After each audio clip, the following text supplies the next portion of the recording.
What's going on, everyone, and welcome back to the View from the Clipper podcast. I'm your host, as always, James Warner, joined by the spectacular Josh Sexton. Josh, how are you doing this evening?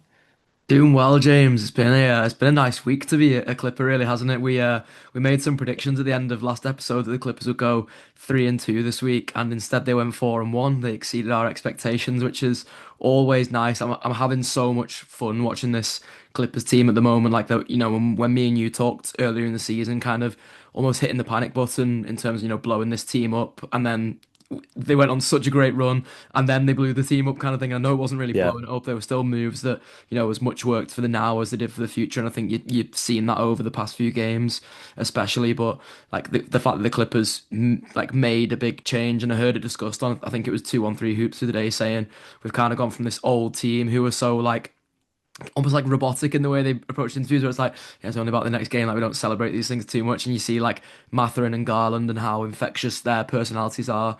Especially, it's hard not to like really enjoy being a Clippers fan at the moment. I don't know how you've been feeling watching them this week. this week's been one of the best weeks of the season, I think. For Like sure. it's been great. And that being said, there's also been like a couple low points that we can touch on.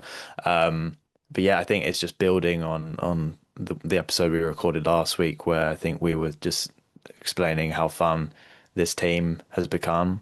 I think I even put a post out on X about it as well, and think to be fair, I got some bits from other fans saying, well, like you would still trade away James Harden, and you sort of gave up the potential for the season, but Clippers went yeah, four on one in this week when seemingly they have given up some of their better pieces, and the team just continues to rally on. Like it just doesn't seem like they're going to slow down.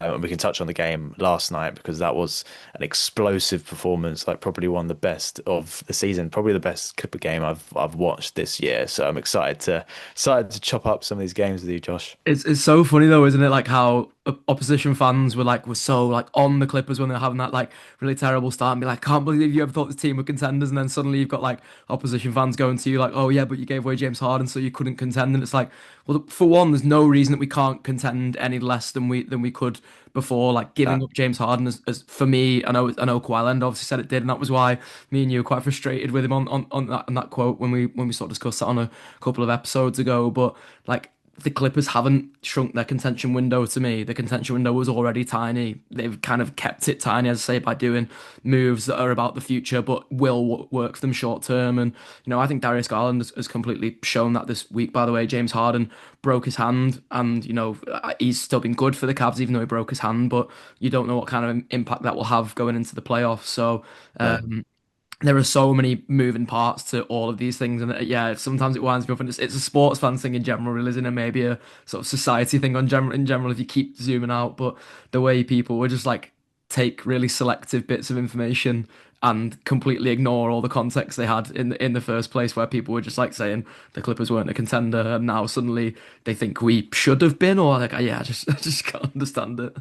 The goalpost just continues to move for the Literally. Clippers as and how it wants, like fans want it to fit their agenda, and I think that goes for most teams, but it just feels like the Clippers are targeted a bit more, and maybe that's just because they've just been like so heavily in the media this year, like it's just been unavoidable, and it's been a little bit of a roller coaster. Obviously, Clipper fans will know that better than most, but obviously other fans sort of observing from afar are going to have their opinions, but their opinions don't matter right now, Josh, because as you've mentioned, they've won 4 out of the 5 games. They're 6-1 in March, let alone just that record on its own. So they're playing unbelievably well as well, and they're not just playing well and getting results. They look great. The new guys are performing, and it just yeah, the Clippers just continue to roll. They just got over 500 for what feels like the first time in forever. I mean, I haven't actually looked at the stats, to be honest. I don't know if they've been over 500 at any point this season. This might be the first I think point it was literally in November, so it might in have been like November. 1-1 or 2-2 or something like that. Yeah, it Yeah. was it was not for any time at all, really. Yeah, and the Clippers put out a post last night, which if anyone hasn't seen, please go watch it. I think it just sums up the season so well, and I think just makes me more excited to watch more Clipper games because they're just on a roll. I wanna start at the start of this week, just before we recorded last time, the Clippers were due to play the Pacers, so we didn't get to cover that game. I think we both had that down as a Clipper win. Obviously, the Pacers are tanking. We all know that they have a potential Clipper 2026 round pick that will be decided at the end of the year. So it was the first matchup after that big trade, which saw Clipper legend Ivica Zubac head the other way. Unfortunately, I think as we said on the podcast, Zoo wasn't going to suit up for that game. He still hasn't played a minute for the Pacers. Definitely does seem like they're shutting him down for the year, which is a real shame. It's a real Well, shame for Zoo. But he's or have you actually, got some breaking yeah, news from the? sorry, it's not. I don't know how breaking it is, but I believe he's been upgraded to questionable for tonight's game. So Wow, yeah, like there's a chance that wow. we finally see him in the uniform tonight. Rick Carlisle kept like weirdly promising it, but it seems like the promise has come true this time. So yeah, we may maybe get some Ivica Zubac now. So your prediction of a few weeks ago, it seems like it's That's like a potentially week coming late. true. Yeah, yeah. He was like the Pacers might have to play him at some point because Yeah. you're right. You were right. The NBA are paying more attention to these teams, and I think I don't know if it was him, but I think maybe another player was. It seemed like there was some kind of investigation into the medicals. They were sending the NBA was sending some of their own staff to go and check some of the records and. Zubac didn't have an injury with the Clippers, so I don't know where this has come from. I think it definitely was them trying to keep him out. Obviously, they can only keep him out for long enough, and fair enough. Yeah, I hadn't heard that, so breaking news, I guess, on the podcast, even though it might be a few hours old. That's great. Yeah, I'm excited to see Zoo suit up. Like I said, he didn't suit up in this game. I guess fortunately for the Clippers, he was still present. He still got his farewell tribute video from the team. What was your thoughts on that video, Josh? But also talk to me about this game as well because it was a dominating win, and like I said, it was one that we both expected. Yeah, the Zubac video was kind of like sad but happy sad. It was one of those weird like bittersweet moments really where I've said it so much on the podcast this season that I thought Ivica Zubac was going to be a part of the future with the Los Angeles Clippers. It didn't turn out to be that way. It turned out that he was going to get flipped and the Clippers were going to move on from that and we're going to see what they could get out of that. And it turns out they got a really good return. I can kind of see that now with hindsight, even though at the time I was maybe a little bit down on that return for the Clippers just because of how much I loved Ivica Zubac. To be honest, it was more so to do with him as a person and how much we'd seen him grow. And I talked about this in a clip that I put out from one of the episodes and actually put it on the Clippers Reddit. And it was interesting seeing some of the reactions in there because you got your sort of usual thing of like a minority of people being like, oh, like this is over the top and he's not a Clippers legend and all that kind of stuff. And like, I just don't agree. And I think the reason I don't agree is for everything you see in this video is the fact that we did see him grow from the player. I mean, even Ty Lue said it before the game, I think, about Ivica Zubac, where he went from a player who like couldn't stay on the floor night in night out, like couldn't close games for the Clippers, was too skinny, too bad with his hands, all these different kinds of things, and became an absolute monster for the Clippers. Became someone the Clippers could play 82 games out of 82, and brought so much to this franchise. And there's a little clip from within that video which I absolutely loved because like it's one of those things where maybe I've seen it before and time sort of made me forget it, but it was like, what was the best part about your summer? And he was like signing the 4-year deal with the Clippers, and I was just like, oh God, like that was real tugging on the Yeah. heartstrings there. So the tribute video was incredible. Shout out to the Clippers media team for putting that together. I've met a few of those guys, and yeah, some really cool guys in the media team there. So great job on that. And the game kind of goes as you expected, as you say when we spoke on the podcast, it was obviously a couple of hours before that game tipped off, and there was loads of guys who were listed as questionable. I think all of them played in the end, besides Zubac, who was obviously ruled as out and stayed out for that game. But Siakam, Nemhard, and all those other guys. I think there's maybe one more I'm missing. Neesmith. Neesmith was the other one. All came back for that game, but even still, like that's been the case for a lot of this season with the Pacers, and they've still not been able to, get over the hump. They probably gave you arguably a little bit more of a game than you'd have liked, but I guess some of that was down to like garbage time and stuff. The score always looks like skewed by the end of things, doesn't it? But yeah, like a dominant win for the Clippers. Probably not a great deal else to say on it. Probably quite nice for Benedict Mathurin to, go back and get 23 points and that kind of thing. Garland comes off the bench, but I think it's the last time he comes off the bench, and I think he doesn't play against the Spurs and then starts against the Grizzlies. So that was like thankfully the last time we saw him come off the bench, because it was probably his last sort of slightly adapting performance, if you want to go as far as to say it was the last underperformance that we saw from him.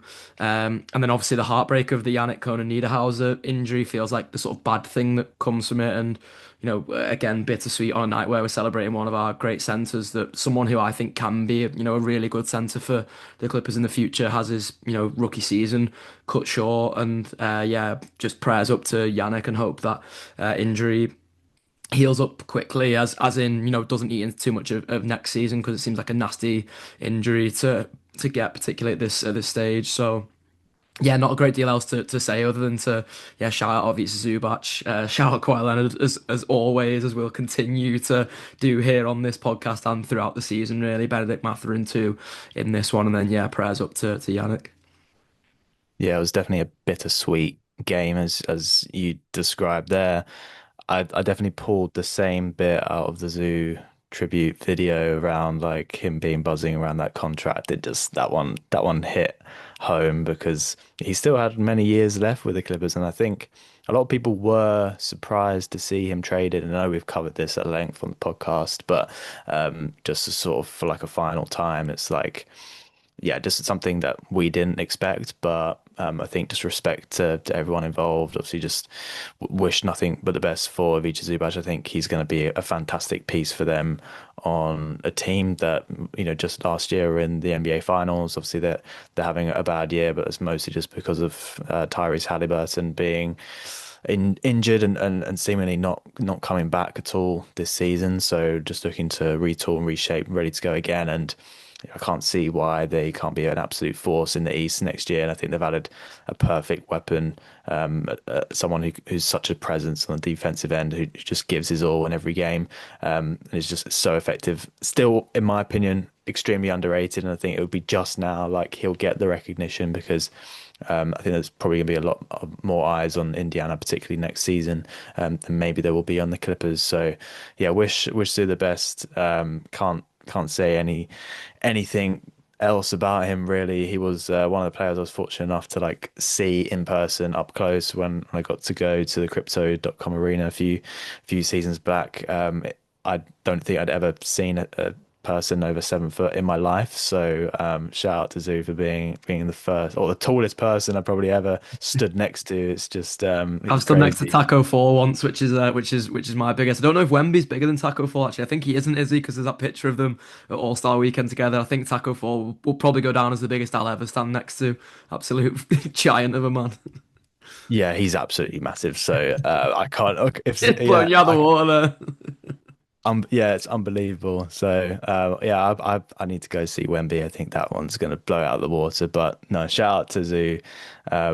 Shame he couldn't play in this game, but like you said, sounds like he might be playing tonight. I think the bitter part of this game definitely came, as you said, from the Yannick injury. That was shocking, shocking thing to wake up to. I'm sort of thinking now. I think it was announced.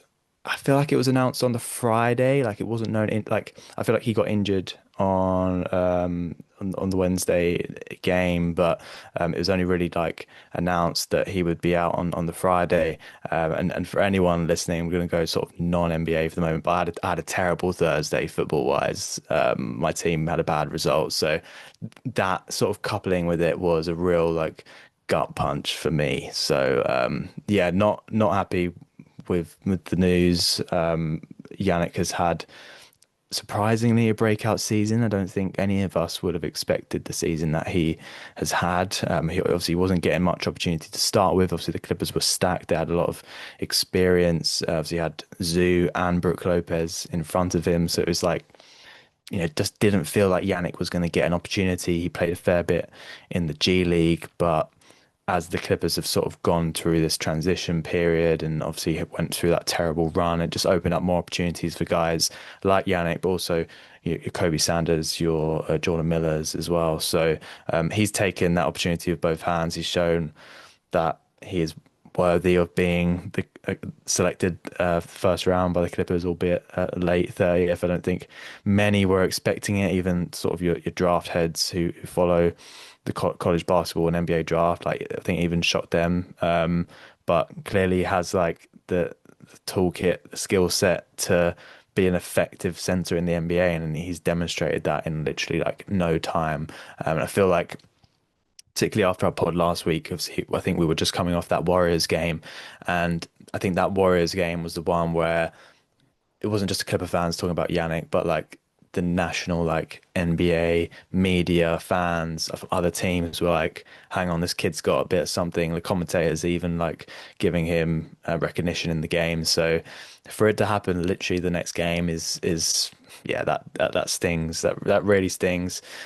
So the Clippers announced that he's been diagnosed with a Lisfranc injury in his right foot that requires surgery. So I've just done like a real quick AI search, and this a Yeah, I think Lisfranc injury it's basically like a involves metatarsal, damage to isn't the it? Yeah. bones or Yeah. something. Yeah, Yeah, yeah, yeah. it sounds like it's just like a middle of the foot injury, basically. I love Yeah. when like this feels like quite an American thing, and don't take offense that Americans, I mean it in a good way, where like some of the injuries that you see listed, you're just like, oh come on, like just call it a more normal name. Yeah, I've never heard of this in Oh, my life, so I'm learning. I think we're all learning um, around what this is, but yeah, it's like a yeah the middle of the foot injury is to do with bones or ligaments in the midfoot, and it's just something that he's obviously had to have surgery, not yeah. something he's able to And it sort was a of nasty fall, to be fair. It was one of them where, yeah. like, I don't know, you don't want to jump to conclusions when you're watching something, but I was almost like, because of the amount of Achilles injuries we've seen recently, I was like, oh God, please don't let it be that. But then it sounds like he's still, not necessarily escaped something a bit more Yeah. serious. I don't know if this is more serious than Achilles injury or not, but it's still, serious enough that it keeps him out for the season. So, yeah, tough one to watch. Yeah, it's a real tough one for Yannick, and yeah, you just got to feel for him, especially in his rookie season. Like, just hate to see rookies go down, but he knows that he's demonstrated himself this season in the minutes he had. Obviously, it would have been great to have him for the rest of the year. He could have even got some play in or playoffs that playoff experience as well. Will the Clippers get that next year? We don't know. So yeah, it's gutting. It's absolutely gutting, and that's why this game in particular was a bittersweet. Although the Clippers obviously, like you mentioned, dominated the Pacers in the end. Kawhi Leonard with 29 points, Benedict Mathurin against his old team, adding 23, 8 for 11 shooting, a decent shooting night, sort of showing Pacers what they were missing. Is I think it was always going to come with like a semi revenge game. Siakam was probably the only threat from the Pacers on the night. He had 29 points. I think he just come back from injury as well. So yeah, overall, obviously good win. It was expected, but bittersweet for many reasons. And yeah, gonna miss Yannick. Gonna miss Yannick big time. I think fortunately enough, like Yannick is not at that point yet where he's like really contributing to Clipper wins. I think he was really effective in that Warriors game. So Yeah. for the Clippers season, like it's not the biggest loss. I think it's more of just like a personal loss there, where it's like you're really rooting for the development of this guy. Fortunately, it's open minutes for Isaiah Jackson, who I think has played it a little bit after that as well. I was gonna say it's just like a development thing, really, isn't it? Where you it's a shame that Yannick has kind of had that stunted at this point because, like you say, he could have had the chance to have playoff minutes and stuff. And I've been a pretty big critic of Brook Lopez this season. I think he's actually been pretty good this week, kind of ironically, even if it's not all very easy on the eye, really at times. I think he has had a great week, sort of objectively for the Clippers, really. So it's a shame to not have Yannick to have something else to like kind of mix it up a little bit. But then, like you say, Isaiah Jackson's had a kind of breakout week now for the Clippers, so it's been cool to see him getting proper minutes. Yeah, and I think in the last pod when I was doing the forward look, I was like, I want to see Yannick tested against someone like Wembanyama, and unfortunately, obviously he was injured in the game before he got the opportunity to play. hopefully, if all goes right with his development, maybe someone that he's up against for the rest of his career. Because obviously both are very very junior in the NBA careers. Obviously, we know Wembanyama's going to have a Hall of Fame career. He's going to play until God, I don't know, whenever his legs give out, I guess. And hopefully, if Yannick continues to develop, it could be the new Zoo Jokic, which we used to have in terms of maybe being a little bit of a kryptonite for Wembanyama. I don't want to put too much expectation on him, but I was excited to maybe see some minutes and see him trying to guard him and see how he would handle that matchup. Because I haven't really seen him against any like elite bigs as of yet. So yeah, I was really excited for that one, but unfortunately we didn't get it. And maybe in the end the Clippers could have done with him because the Clippers were unfortunate, I think, to drop the game against the Spurs. They had a lead of 25 points in this game, which I was absolutely baffled about when watching it back. It's like, how have they thrown this away? The Clippers pretty much led from halfway through the first quarter all the way to pretty much like midway through the fourth, and yeah, just absolutely fell off a cliff. And the Spurs pulled their way back into it, kept chipping at the Clippers' lead. I think just particularly, obviously, that fourth quarter, they just decimated the Clippers, and the Clippers just had too many poor decisions. I think their late game execution was pretty bad in this game.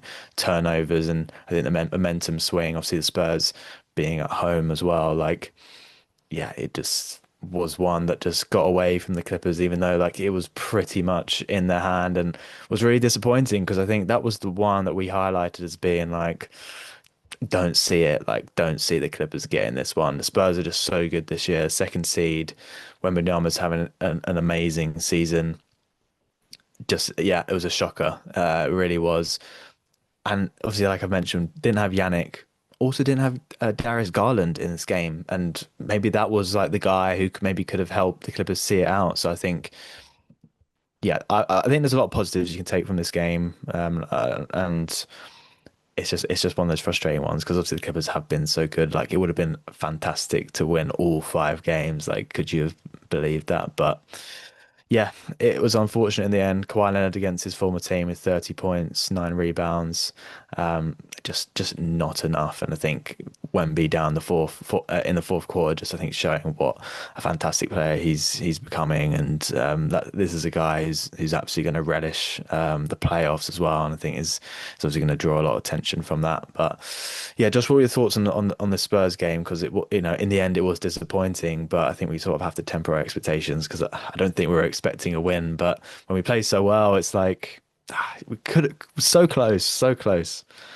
Yeah, I think I don't know if I'm going to accuse you of being like the opposition fans who are in your replies to your tweet, James. Like I just don't think we can be a team that's necessarily going to compete with the San Antonio Spurs. I said it on the pod last week that I'm kind of hoping really there's a way in which we can get the OKC Thunder in that first round matchup, just because I think we can probably end up doing maybe more damage, arguably, to the Thunder than we can to the Spurs in terms of like being a bit of a disruptor for whoever's championship chances. I could kind of just see a world in which the Spurs deal with the Clippers fairly easy. I don't think it's a great matchup for us. The Spurs were on the second night of a back-to-back, and I think we've even seen, and again, another thing we discussed on the podcast last week was, the Clippers starting slow on the second night of a back-to-back as they did against Golden State. Kind of wasn't surprised that the Spurs started this one pretty slowly, obviously, to get, up 25 and to give that away.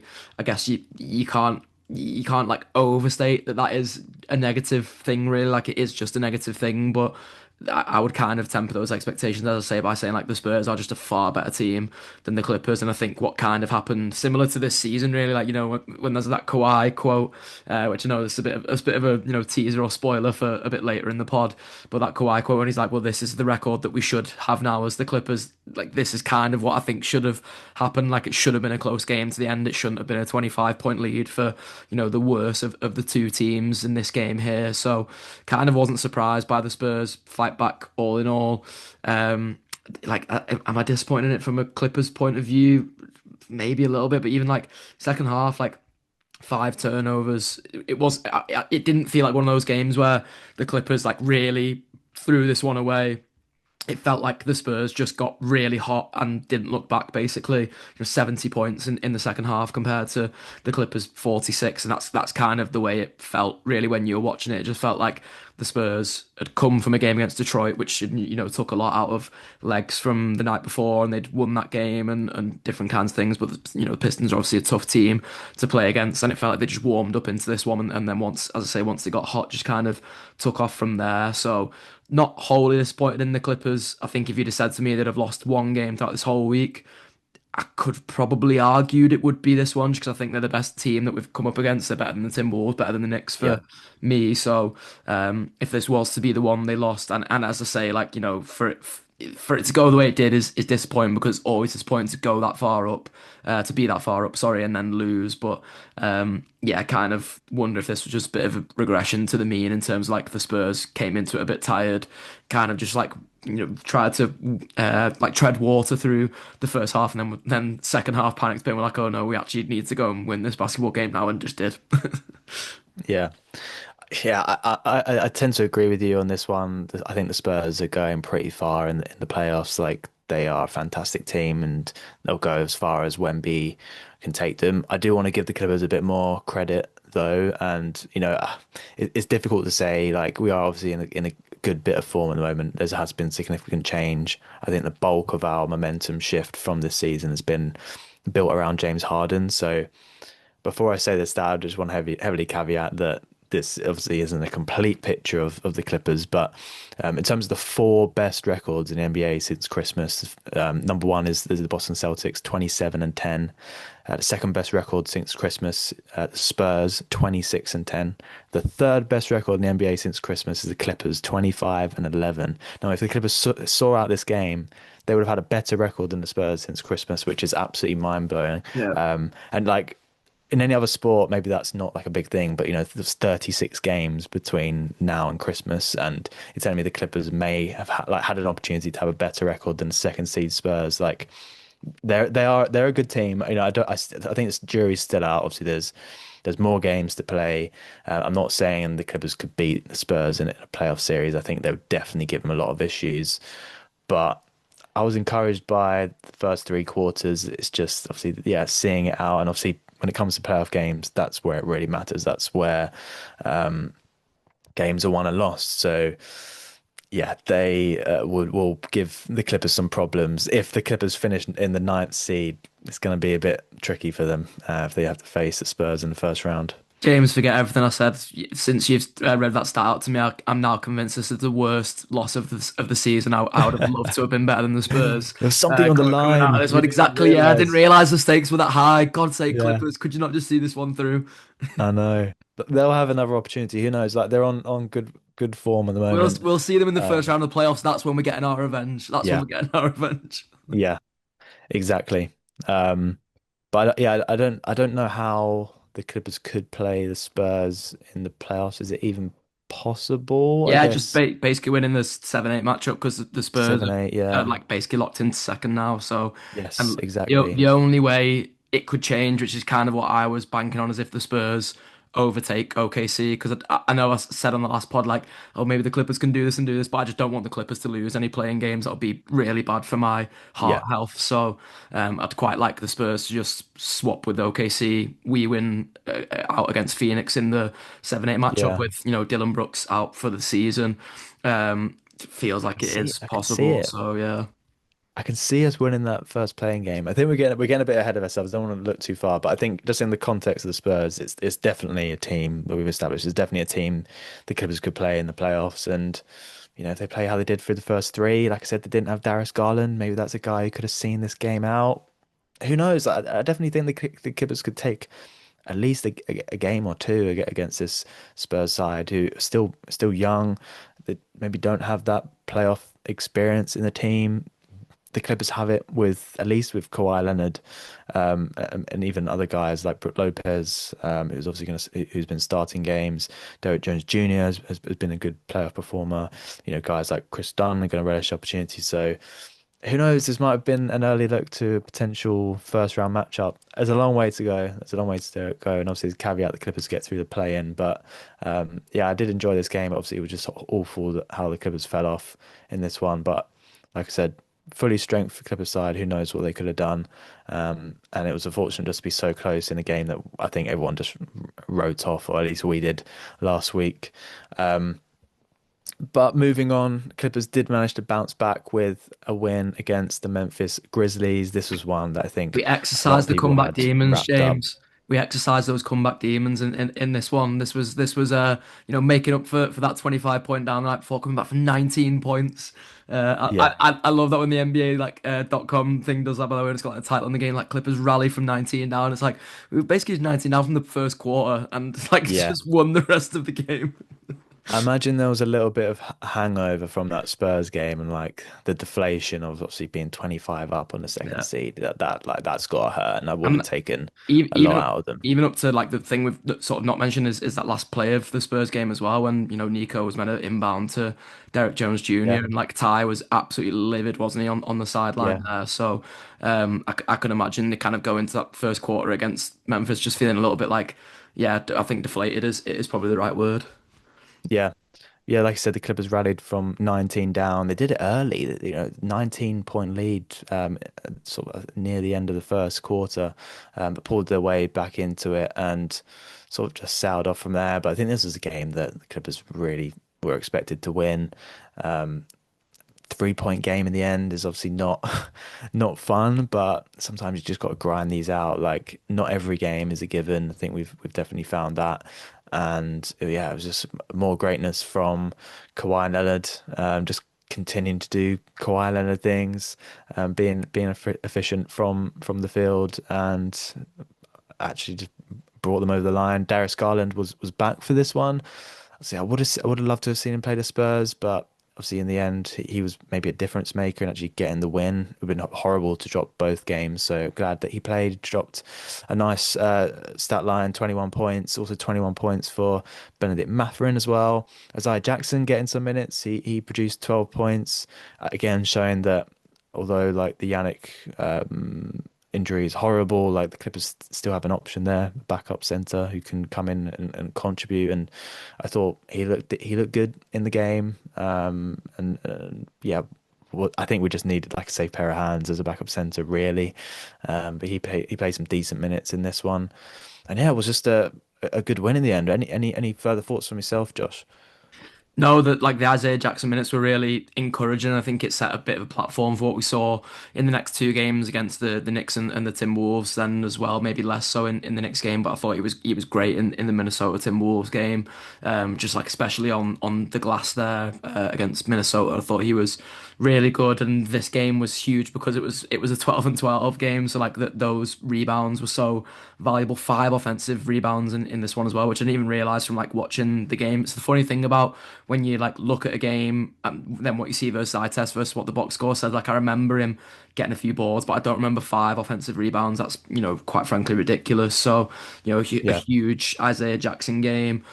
Jordan Miller has been like I don't even know if it's quietly purring anymore, but him and Benedict Mathurin off the bench are like proven to be some scoring tandem. Really, I was trying to yeah, think of like comps almost that I could think of from the Clippers past, and maybe it's like when Trez and Lou kind of came off the bench yeah, yeah, yeah, together for a little while. Like I know that yeah, obviously different kinds of players really. Benedict Mathurin is maybe a bit closer to Lou Williams. I kind of keep thinking Benedict Mathurin is actually a bit more like Jamal Crawford than a lot of the comps that we're seeing, particularly in terms like his shot IQ and shot diet sometimes.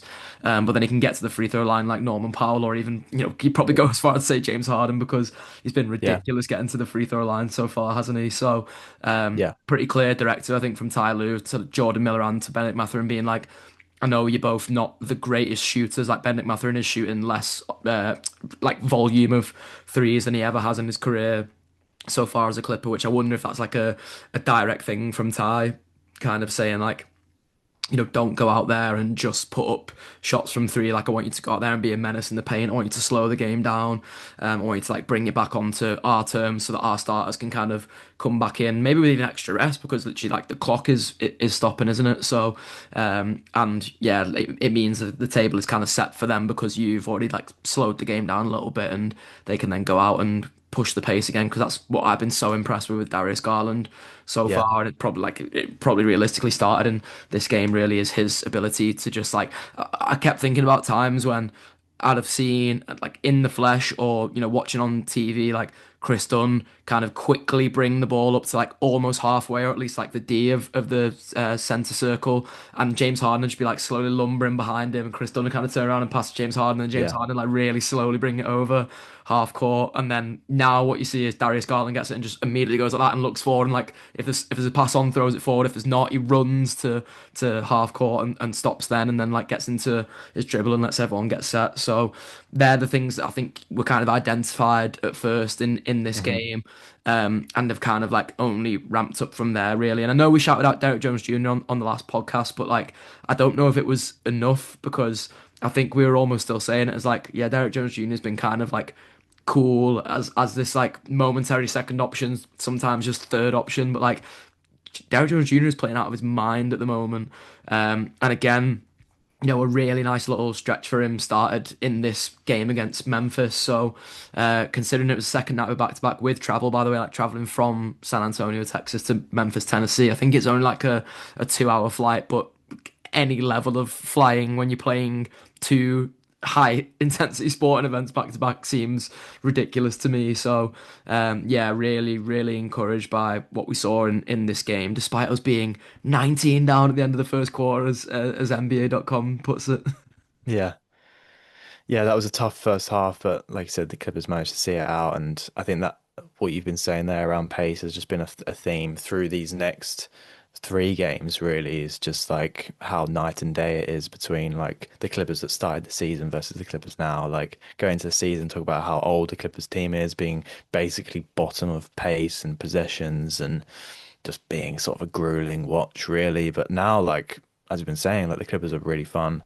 They've got some incredible young talent, a lot of athleticism, and I think that's all driven through Darius Garland and the way he pushes the ball, the way he's looking to move the ball, put players in good positions, but also like quickly and efficiently, and trying to find like ways to get the ball in the hoop as quickly as he can, but in like an incredibly efficient way. And it's been great to watch. And we'll talk more about Darius Garland because he also had a fantastic game against the New York Knicks, and I think this was one that at least I think I had down. I don't know about you, Josh, but I think it was maybe on the line of I could see the Clippers winning this one potentially. I'd say they probably would have dropped like this one or the Timberwolves game, which we'll get onto. But the Knicks have been fantastic this season, and I was a little concerned about this game, but hey, nothing to be worried about. The Clippers took this one at home at Intuit Dome, 126, 118 win. They climbed back to 500 for the first time, as you said, since early November. And yeah, Kawhi Leonard in this game was phenomenal. And I saved one post from X in particular that I wanted to talk about on this podcast, and just, but we'll touch more on Kawhi Leonard because he had an even better game in the next one. But I thought he was particularly fantastic in this one. So it was from the All NBA podcast. Shout out to them. They're always posting really great bits of insight and stats when it comes to some of these NBA games. So they've posted that the Knicks doubled Kawhi on 34.3% of his touches, which is the sixth highest percentage in a game for Kawhi this season. So they really went after him. But the Clippers got 1.5 points per direct touch when he had a double team. Obviously, he finished his game with 29 points. Knicks threw everything at Kawhi. They just could not slow him down. I think that is like the the way to summarize how Kawhi is playing right now. Like there is nothing you can do unless you have one of the best defenders in the NBA. And the Knicks have got some great defenders. They've been one of the better defensive teams in the league. They're throwing Mikal Bridges, they're throwing OG Anunoby. Nothing was slowing Kawhi in this game, and he played fantastic and was one of the reasons the Clippers managed to bring this one home. I think one of the other contributing factors was Karl Anthony Towns, who was pretty dominant in this game. I think maybe exposed maybe a little bit of a weakness, which we'll have to see about in future weeks, which is we're not always going to get that consistency from the bigs in terms of their defending. I think Brook Lopez has been a lot better since Zoo has been traded, but he's still old. Like we mentioned, Yannick, his injury, he's been great defensively, bringing Isaiah Jackson in. what impact is that going to have? But yeah, Carl Anthony Towns was having a fantastic game, but I think fortunately for the Clippers, fouled out late, and the Clippers were able to sort of see off the Knicks from there, even though they had sort of a little bit of a late push trying to take the win. So yeah, I was really impressed with the Clippers in this game. It was a bit of a grind, I can't lie, but I think the talent just shined through, and just the way the Clippers are playing right now, I'm just obsessed. And I think one of the stars of the show in particular was Benedict Mathurin. He scored 22 second half points, so continuing to be effective off the bench, closing games. Like yeah, we're just seeing great things from him as well. What do you enjoy most about the next game, Josh? I can see you've got the orange hoodie on as well, so Came prepared to come to the Knicks funeral.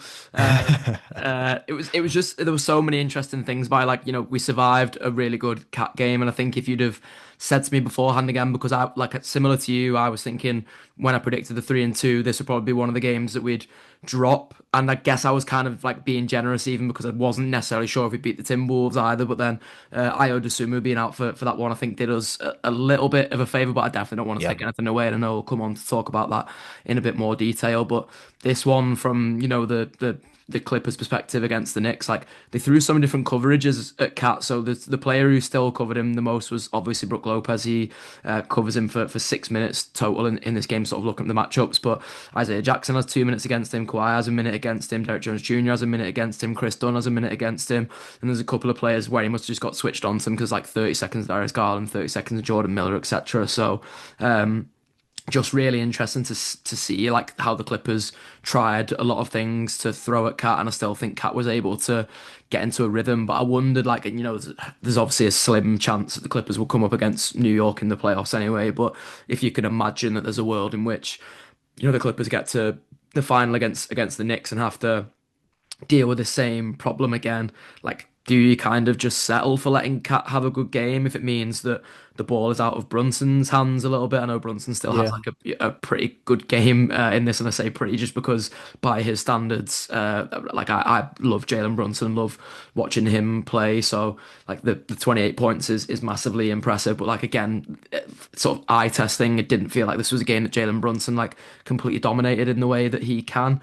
And if you stop basically everybody else scoring, like the Knicks bench is a kind of an interesting thing for me at the moment. Mitchell Robinson was of course out of this one. I think he is a big X factor for the Knicks, but he isn't necessarily in terms of scoring. And then like you look down to that bench, Landry Shamet of course had a couple of points in this, but considering that he shot 12 threes again, that feels mad because it didn't feel like he shot that many.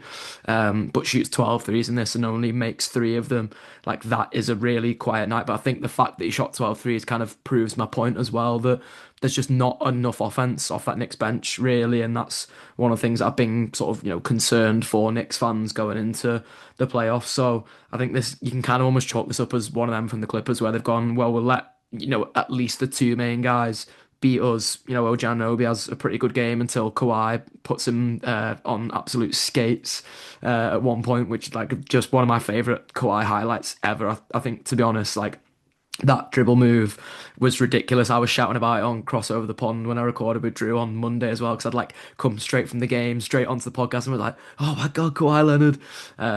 So I know you said we're going to come on to talk about him more, but I just wanted to Yeah, shout out to that highlight in particular because that was incredible. And this, like, these last two games have probably been two of the games I've enjoyed watching the most from the Clippers. Like, I'd maybe only go as far back as last season because I remember when there was a couple of games we won like late in last season. We were talking about it recently actually, where they lost to OKC, and I think it was the Knicks maybe one of the games they won, and then they won like another like really good game after that. I can't exactly remember who the teams were, but I remember like having two wins back to back. With in what was obviously a great stretch to end the season for the Clippers last season, where I was just like, this feels like so much fun.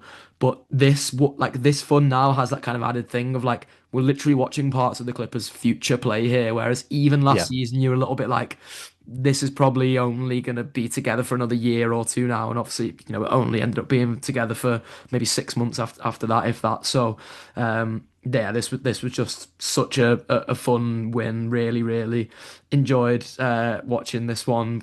Like again, all things showing up. Derek Jones having a big game, Brook Lopez having a big game, Benedict Mathurin being huge off the bench, Darius Garland just like incredible from three in this one. His 3-point shooting, like being in the team now, has been like made such a huge difference because before that it was probably only really Derek Jones Jr. that was consistently shooting well. Like Kawhi would have his off nights. Benedict Mathurin just seems very streaky, which is why I go back to that kind of Jamal Crawford comparison, really. Brook Lopez, incredibly streaky in terms of whether he's going to hit threes on any given night or not. So this was just, yeah, such a fun game to watch as a Clippers fan. And I'm starting to like really look forward to these next Clippers games now. Like it feels like every single one of them has just got that like extra little bit of added Yeah. juice to it, and I'm not entirely sure why, but it's very fun. Yeah, I completely agree. And I agree with the Darius Garland point around the 3-point shooting. I think he came to the Clippers with a 36% from three. So, kind of around like an average for a decent or, a good NBA player. And he takes like six a game. So, I think a lot of Clipper fans would take that. I just did a quick Google because I agree. He's been phenomenal beyond the arc. He's only played 5 games, so like, listen, we don't get Yeah, ahead of small sample ourselves size, yeah. too much. But currently shooting 45.9% from three on a higher volume as well, 7.4 threes per game. He's just like on fire from beyond the arc. And I need to touch some wood right now because I don't want to jinx it. I just know maybe he's going to have like a cold night in the next game. But the game we're about to touch on, which was the best out of the five, well, he lit up from three again. He knocked down 5 from 9. Even Kawhi had a brilliant game from beyond the arc.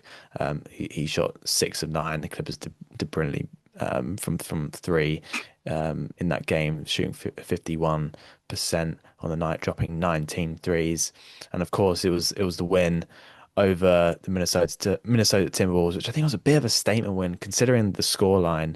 The fact that they put up 153 points against the Timberwolves, for against the Timberwolves 128. Just an absolute dominating display. They had 7 players on double digits. They could have had 8 if I think it was it Isaiah Jackson potentially if he scored one more point. I think he maybe yeah could have been the 8th player with double digits, but leading the way. Kawhi Leonard, 45 points he scored last night. He had 39 through 3 quarters. He's just playing out of his mind, and it's just like building on top of that Knicks game. Like maybe he didn't have the stat line in that Knicks game, but I just thought some of the shots he was making was like I feel like a game like this was due where every time he touched the ball, every time he shot, it was going in. Like he could not miss. He was so efficient in this game. 75% from the field, 66.7% from three. Even his free throw shooting, 90%. He yeah, turned in 9 of his 10 free throws, 5 assists, 2 steals, 5 rebounds. Just an outrageous display. And I did want to do a little bit of a segment on Kawhi before we dissect this game a bit more. So yeah, he's definitely getting the media attention right now, and rightly so because after that All-Star performance, I think people started to notice, and he's just kept on going since there. He's just playing absolutely out of his mind. So the one thing I wanted to mention before I hand it over to you, Josh, to talk a bit about Kawhi is that so far this season, Kawhi Leonard has put up 25 points per game, 2+ steals per game, over 50% from the field, over 90% from in terms of his free throw percentage. The only player in NBA history to finish with that stat line is Steph Curry in his 2015-16 MVP campaign. He's got to be the MVP. Like, come on, come on. I mean, if he's playing on a better team, that's an MVP caliber player right there. That's he's got to be in the discussion, surely, surely, right? I just think team success is really important to me. And, the Clippers, while they've been on this incredible run, like you can't just ignore that the start of the season Yeah. happened and that, there were times at the start of the season when Kawhi was, even disappointing in that time as well. So as much as I would love to back you up, I'd love to be like a Clippers homer here. And, maybe I will. Like, let's just say fuck it. Like I will be a Clippers homer. Kawhi Leonard for MVP. Did you see that stat as well, by the way? I think again, like shout out to Tom Irizarry who put this out, but he was like, Shai Gilgeous-Alexander has the longest active streak of 20-point games. I'm not going to say how many it is because I just want to read out that the next highest is Kawhi's at 43 consecutive games. Shai's active streak of 20-point games in the NBA is 126 straight. My good Lord, that lad is Yeah. unbelievable. And that is my vote for MVP, I'm afraid. Yeah. I know like voters fatigue is a thing that exists and stuff. But I'm pretty sure I said it on Crossover the Pond earlier in the week as well. Like Shea just is my vote for MVP. I think he is ridiculous. There's a hair's width in it really between him and Jokic because Jokic is ridiculous, but I just think for what the Thunder were, looking to achieve at the start of the season, for the team they're still going to end up being at the end of this season, and for how good Shai Gilgeous-Alexander is. Like, I don't know if you saw the buzzer beater against the Nuggets even the other night, but Mm. just like a ridiculous player. So I'm sad that I have to compare him to Kawhi on another team Yeah. because, maybe there's a parallel universe where we could have had them on the same team, but I also don't believe that actually exists because we had to It trade does. Shea. We It had to exists trade Shea to get Paul George. So in the no, world where no, Kawhi Leonard values yeah, younger talent. Valley is a guy that like no one thought was going to be this good, and probably wouldn't have been if he stayed with the Clippers either. By the way, he had to go to a losing team with a high usage rate to get this. But no, like huge respect to Shea because Yeah. unbelievable. And then like a really cold quote in the press conference as well, where he's like, "I've got the answers. I've got the answer to the test. I just need to see the question first." Which like, yeah, he had these like little Oakley's kind of sunglasses on. I was like, that's actually like that was. Maybe Yeah. aura farming, but it was definitely it was exuding aura in that moment. Was disappointed with Kawhi against the Timberwolves, to be honest, mainly because he got to the end of the first quarter with 18 points, and then we didn't start intentionally fouling to get him up to like 84. That just seems like like a shame to me in a week where that's the in vogue thing to do is to just get your best players 80 points. No, shout out to Bam Adebayo. Genuinely, like I'm not going to be a hater about that, and I'm pleased that someone passed Kobe on the slide. To be honest, so Yeah. I'm always going to celebrate that sort of thing. But yeah, Kawhi, it like incredible in this game, as you say. Like I almost don't know what to add to it because I genuinely run out of superlatives to describe Kawhi Leonard. Like what is great about his Clippers team at the moment is that they do and can push the pace. And that first quarter against the Timberwolves, by the way, like it just felt like it was a party of steals, and it didn't even really stop, to be honest. Like the fact that we come away in this one with 16 steals is just quite frankly ridiculous. Derek Jones Jr. and Chris Dunn, who we've always saluted for, defensive chops on this podcast, like 4 steals each. It just felt like everything that came through passing lanes, Clippers guys had their hands on. And that was so good to see that because it was like, oh, the Clippers have become like a fast break team. And as I say, like Darius Garland is so much when he like gets the ball, he just wants to outlet it. And Derek Jones Jr. feels like he's always ahead of the play at the moment as well. So that's been great to see. But they also have their best player who can completely play the game at his speed. And I think that's so important come playoff time. Because like I'm now just going to talk about it like we are going to make the first round of the playoffs because that's how good I believe this team is. And come playoff time, whoever the matchup is, they're not going to relish playing against this Clippers team because this Clippers team can play fast. If it slows down a bit and gets into more half court offense, well, they've got Kawhi Leonard, who I think is one of the best half court offensive players in the NBA, to be honest. So Yeah. we've got so many, skills in our arsenal now. There are still weaknesses, and this, was a game where Brook Lopez was probably had one of his weakest performances, since the Zubac trade, because you're right to sort of salute him for, most of his play during that time. But Isaiah Jackson came in and, as I mentioned before, with the boards, gave us some really, really handy minutes there. So, maybe even that's the way the Clippers can mix it up. I'll still be quite sad that Yannick won't get those playoff touches. Nicholas Batum comes in and nails a couple of threes, like timely buckets, which I kind of do feel a bit like we're seeing the last days of Nicholas Batum, really. And that hurts my heart because I'm very much a fully paid up member of the Batum battalion. But it does just feel like, yeah, he's maybe the wrong side of where we need him to be development wise now. But if there's still a world in which he can come in on really small minutes and just hit a couple of those no dip threes in the playoffs, and especially if he can do it at small ball five, so that we can kind of get away from Brook and Isaiah Jackson and the way that those guys can like not intentionally, but can like muck things up a bit for the Clippers when teams are scheming against them. Just like throw a team scheme off a little bit is what I should say, like disrupt what they're trying to do. Yeah. Then I think that is, that can still hopefully be valuable, and then we can maybe just, sort of see Nicholas Batum off into the sunset this summer. So, yeah, just another like incredible game. As I say, two of my favorite back-to-back games that I've watched from the Clippers probably since around this time last season. So all really, really positive stuff to say. And yeah, sorry, fully on board with you that Kawhi Leonard should be MVP if they don't give it to Bam Adebayo purely because he overtook Kobe. Yeah, and you're completely right. Like, I'm just getting excited about Kawhi, and like he's just fantastic, man. I just love watching him play. But I do keep forgetting that there is a new best player in the world, and that is Shea Gilgeous-Alexander. Like, I will say it. He I is honestly thought you were going by to say Bam far Adebayo. Then I was like, that's great no. commitment to the Oh, bit. If you said that, yeah, there is a honestly, that new would have best been a player in good the bit. world, and it is Bam Adebayo. I Wilt, misread. Wilt I Bam misread the Kawhi. situation. Yeah, I should have said Bam.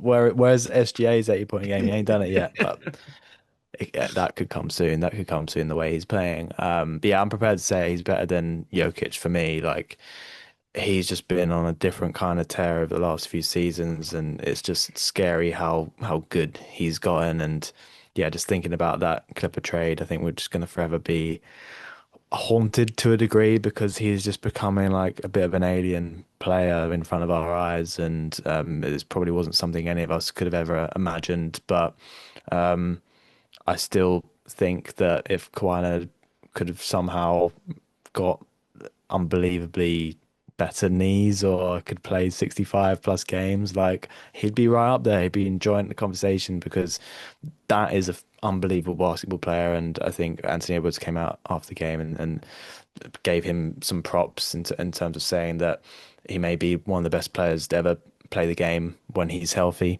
And I think fortunately for the Clippers right now, he is more than just healthy. He's playing probably some of the best basketball I've seen him play in a Clippers jersey. It's got like a kind of like Toronto Raptors 2019 feel, the way he's moving, the way he's scoring, like the relentlessness of it is just like yeah, I'm in awe. I thought at this point, and we are going to be doing a bit of like forward thinking now with Kawhi because it's like he's like the last man standing. There was rumors around will the Clippers trade him? Will he be on the Clippers next year? But I mean, the way he's playing right now, it's just like I don't think anyone saw this. Like, this is like another level. And to feel like he always had it in him and just sort of needed that run of games, which he's getting at the moment. And I think just makes me love this Clipper team even more. Like, I don't know. I think we have had this discussion before, but like, it just felt so obvious to surround Kawhi with like just a bunch of like young, hardworking players. Like it's clearly obviously not worked with the previous iterations of let's call it the two era. It was obviously not 2-1-3 anymore. But obviously his like running mates in terms of like the Clippers just continuing to build these like veteran teams just clearly hasn't worked. But throughout that whole period, the consistent player has always been Kawhi, like in terms of his performances. He never dropped the level. Can't really say the same about Paul George. Obviously, he's not on the team anymore. I thought James has shown a level of consistency and probably better than what we thought. But I think turning James into sort of like some of the parts in terms of you're getting younger guys around Kawhi, like players who can really push the pace and put him in positions to score. Yeah, it's really fun. It's really, really fun. And this game was like the perfect one to sort of show like the potential of this team. I think you touched on it earlier in the pod. It's like it feels even better now because it's not like, oh, we're playing good now, but like, is it gonna end soon? Like, no, this could be like the Clippers for like the next few years, and who knows what's gonna happen with Kawhi. I think that's like the one that's like the jury's out on like whether he'll be a Clipper, but yeah, the way he's playing, like the Clippers would be silly for them to make the decision. Like I think it would have to come from Kawhi, which I don't think anyone would have expected. But I think some of his comments, if you know, think about a couple of weeks ago, luckily he hasn't come out of anything since. But obviously he was sort of questioning, like you know, questioning the team's championship potential even for this year, and you know, really like you coming out with some sort of blasé comments about the team and the direction, but he's playing brilliant basketball at the moment, and I can't wait just to watch more of it, and hopefully there's more to come, and hopefully he stays healthy for as long as possible. Maybe he's like me, James, and he just didn't realize that Jordan Miller could dunk like that, and maybe that's been the key to unlock him and this Clippers team Yeah, this whole time. I honestly thought Jordan Miller was one of those guys who, like, I know he's not undersized for his position per se, but in the NBA yeah, now, when you've got guys who are like 6'9" playing the small forward, and even some guys that, I think, God, like the Celtics play Jaylen Brown at shooting guard, and he's like 6'8", I think. So you've got teams that size up so much. I almost thought Jordan Miller was like a soft touch around the rim guy rather than like a absolutely yam it down guy. And like two of the dunks yeah, in this game, the one on I think it was Randall the second time round, especially, yeah, was like it was like the first one you were like whoa, and the second one you were like it was proper like fall out your seat kind of thing. So yeah. I did want to get a little mention to them in because as I No, say, no. maybe Kawhi's seen them and has gone like that is the reason why I'm gonna step up and score 45 here. Yeah, because like these young players, I mean, Jordan Miller is probably one of the older young Yeah, players, right? He's young sort of in terms of his inexperienced. NBA Yeah, career, his experience yeah. exactly. But he just continues to develop, and I think Kawhi, he must be sitting there right now thinking like maybe what I said a few weeks ago, like was a bit like out of line because yeah, I don't think the Clippers could win the championship this season, but the way they're playing at the moment, and the way some of these guys are developing, like Jordan Miller, like you say, like he's just taken off to another level as well this year. He just feels like everyone on the team, like bar some of the vets, are just like really learning from this NBA experience and like really enjoying their basketball as well. And like, yeah, Jordan Miller has like the physical attributes and like the athleticism to be doing stuff like this. It's just that he hasn't done it yet. But now, like he's done it, I wouldn't be surprised if we start seeing more of this. I don't know if Derek Jones Jr. is doing a bit of like a dunking workshop at the Kind of Clippers clinic. facility. He should be I because want to go to he's that. yeah, but you've got some brilliant dunkers on this team now. Like you think of John Collins, Jordan Miller, Kawhi. Kawhi has a nasty dunk in him. Like he's had some pretty good ones. And yeah, I think Kawhi's got to start looking around this team and thinking like, you know, what we could do something. You know, there are moves this team can make. The fact that the Clippers organization can come from the position they were in, where everyone thought they were dead and buried. Their pick was a lottery pick to the Thunder. We were arming them even more. It was an embarrassment. You know, getting called every name under the sun. The organization, Loris Frank, having to call a meeting with some of the season ticket holders. Like it was real bad. To be at this point now and to show how quickly they can turn that around, it can only get better. And I hope he's seeing this and can really relish this chance to play with some younger players, which I think I don't want to compare it to the 2019 Raptors because I don't think they have like those next guys yet, but there is that kind of feel where it's like you've got this like team where there's not a lot of expectations on them, but yeah, you probably need a guy like Kawhi to drag them, but you know this team of they are ultimately they're facilitating this. Like Kawhi isn't playing by himself, right? He's not dropping 45 on his own. I don't think he does this in any other sort of iteration of the Clippers. Really, I think like this team is allowing him to do that, and I think he's just really enjoying like the energy that's coming from it. Because yeah, I know that he's been talking big about Darius Garland, who was also really good in this game, as we mentioned. Like, yeah, just excited to see more and yeah, props to Kawhi Leonard, man. He's like just playing out of his mind right now. Yeah, absolutely. Like I've almost not got much more to add to that, just because you've kind of covered all bases. Like that bit is for sure a clip, by the way, just to do some on-air admin, like of you sort of saying like, hope he realizes now like how good this team can be, because Yeah. that's kind of how I feel. And like I saw I think it was Jamal Christopher tweeting like not too long ago, really. In fact, it was literally 19 minutes ago. He put like, people were saying Ty Lue and Lawrence Frank should get fired. And like, I want to like hold my hands up here that I Yeah, kind of was earlier in the season. I was definitely saying that Lawrence Frank should have. I kind of thought it was probably time to move on from the Ty Lue experience now and maybe put Jeff Van Gundy in charge, because one thing it felt like we needed at the start of the season was that like real like kick up the backside.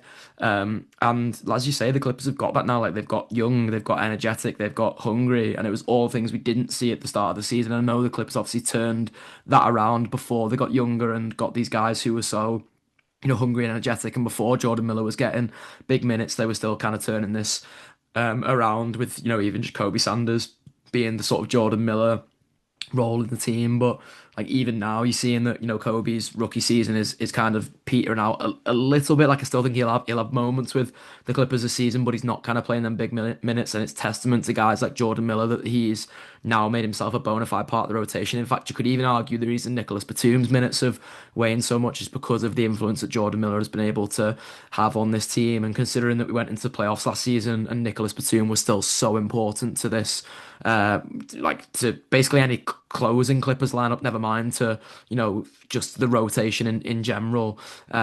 It's quite an incredible thing to see that like that yeah, turnaround is there now. And, obviously it goes without saying it's been an incredible turnaround to this season. I kind of wish we didn't have to go through what we went through at the start of the season, because it did put me in a place where I was doubting guys like Tyler and Lawrence Frank, who previously I've had like, a lot of respect for. Love Tyler as a coach because he is a player's coach.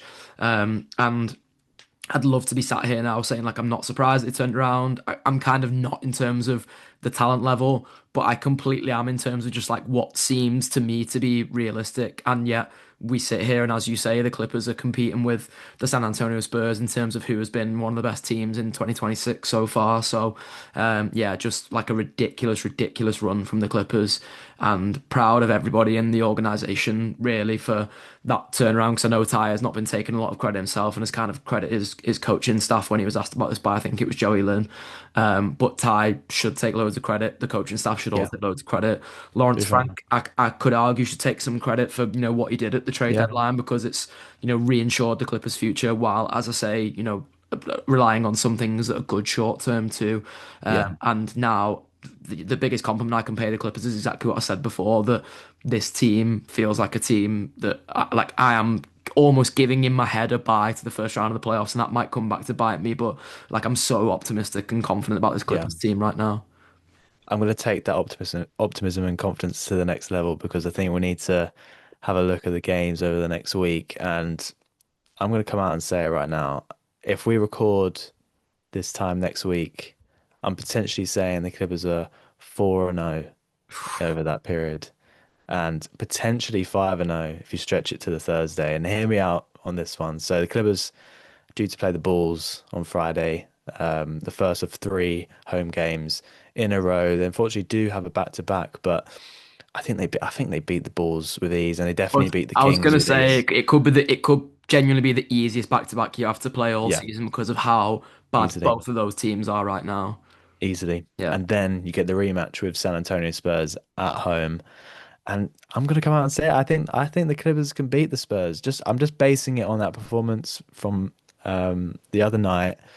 The Clippers are up 25 points against the Spurs. No Darius Garland. There's this feel-good energy about the Clippers right now. They're coming off that incredible win against the Timberwolves that absolutely decimated them. And I think the Clippers are just peaking at the right time. And I think, yeah, why not? Why not beat the Spurs? Why not beat the Spurs Monday night at Intuit Dome, the final game of sort of that three home game slate. And then they've got back to back in New Orleans Wednesday, Thursday. And again, Pelicans should be winning those games really. If I'm being a realist, like you've got two back to backs and the Spurs, I can definitely see maybe a 4-1 again. But I'm out the window with realism at the moment because how well the Clippers are playing. I'm going to be optimistic. I think, as I said, depending on when we record next week, 4-0 or 5-0, I think the Clippers are on a roll. I want to hear what you think, Josh. Yeah, I'm just looking now because again we can probably do some on-air admin here. So both our teams play on Wednesday night, so I think it's probably realistic to say will record on Thursday night. So um, if we've beaten the Pelicans in that one before we record. Like obviously, by then we could have already beaten the Spurs. Go on, James. I'll go for it. I'll Come say on. I'm going to say 4-0 before we next record, and then we'll stretch it even further to say that it'll be 5-0 once that recording is out there in the ether, and then we'll have a nice little game against the Dallas Mavericks on the horizon as well. Some midnight tip-offs, by the way. So a couple of them I might even try and stay up for because that's like to me at least as a UK Clippers fan is a signifier that like when I stay up for a game that tips off at midnight, it means I'm enjoying watching the Clippers at the moment. And just to flag Yeah. early now as well, because I was just kind of scrolling through the schedule a bit there. We've got the Pacers on the 27th of March at 11 p.m. and then the Bucks on the 29th of March at 8:30. And even just saying those two names, like looking at the rest of the schedule, like the Clippers have got some really kind games coming up. Like I've not Yeah. actually seen like an NBA strength of schedule thing. No. But like I'd be surprised if the Clippers were right up there in terms of that. Yeah. Yeah, Well, literally bottom three yeah. in terms of strength of schedule. So yeah, such an exciting end to the season it's going to be for the Clippers. Um, I'm looking I mean, up at this table as I well. was going to say Like, I don't know yeah. how optimistic you want to be, James, but is that sixth seed in sight? Who knows? Who knows? I was looking at the Suns and I've looked one space above and I'm like, we just absolutely destroyed the Timberwolves. We're saying they're winning Timberwolves five of lost their three on next the bounce. five. Yeah. The Suns, I'm looking at the Suns games. I think the Suns at least are there for the taking, to be honest, because like you said, the injury that they've had recently. But the fact that, yeah, I'm just going to put up their schedule.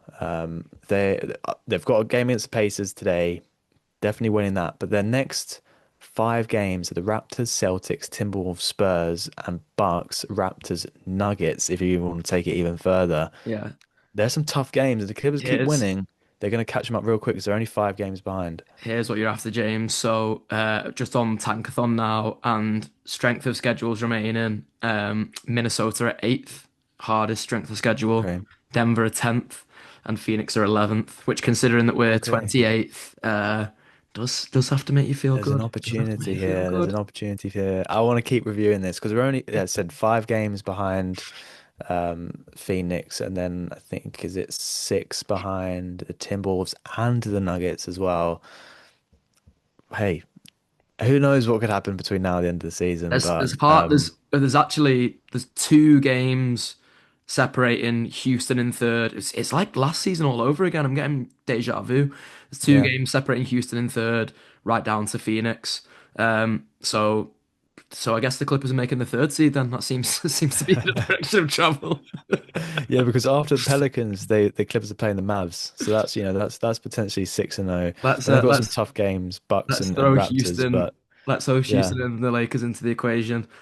The Lakers are 13th in terms of strength of schedule. Houston, why can I not get my eye on Houston?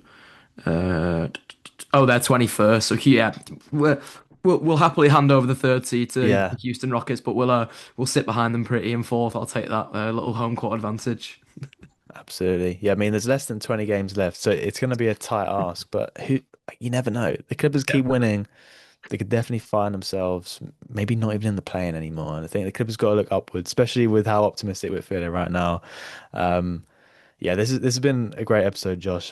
This week, as I mentioned at the start, of Clipper basketball has been one of the best, albeit there's been a couple low points. I'm excited to see what next week brings, and hopefully it's an undefeated week because yeah, the Clippers are playing fantastic right now. Kawhi Leonard is playing out of his mind, and yeah, I think we've got a lot to be optimistic about. Um, as I said, really enjoyed this episode. Josh, remind the viewers and the listeners where they can find all of your wonderful work. Yeah, at jsexton24 across all socials. Crossover the Pond podcast with me and Drew Lasker still going strong, reviewing the NBA at large. So if you are a general NBA fan, want to hear what me and Drew thought of, I mean, a majorly exciting week so far in the NBA. God knows what will happen towards the back end of this week, but we've already had Jason Tatum's return, Bam Adebayo's 83-point game, Shea's game winner against the Nuggets even. So what more twists will we see? Well, tune in on Monday and find out, but definitely tune in next week with me and James to find out how we responded to the Clippers being 4-0 on track to go 5-0, and maybe even 6-0 with that Dallas game on the Sunday. You've ended it perfectly there, Josh. I don't need to say a word. You've said it all. Tune in next week. The Clippers are going to be undefeated. It's going to be a good one. I'm really looking forward to it. Go Clips, go.